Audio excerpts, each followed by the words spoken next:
Ken. Yes babe. Ni kitu gani inakusumbua wewe kweli? Na nini tena?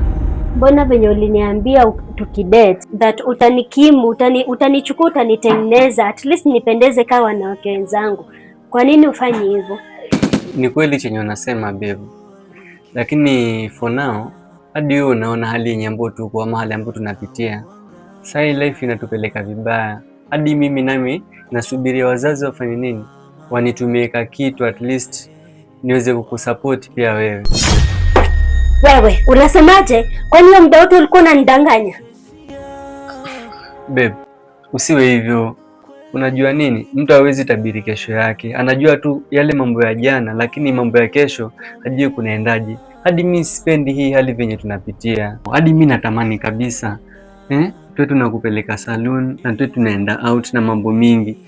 Mimi nakwambia kama utabadilika ujitahidi kama wanaume wenzio, mimi hapa hatuendi. Lakini mpenzi, mbona unapenda kuniumiza sana hivyo? Mimi nitajitahidi. Wajua mimi si mgawa riski. So nitajitahidi nihakikishe na kutunza. Kila kitu kitakuwa poa.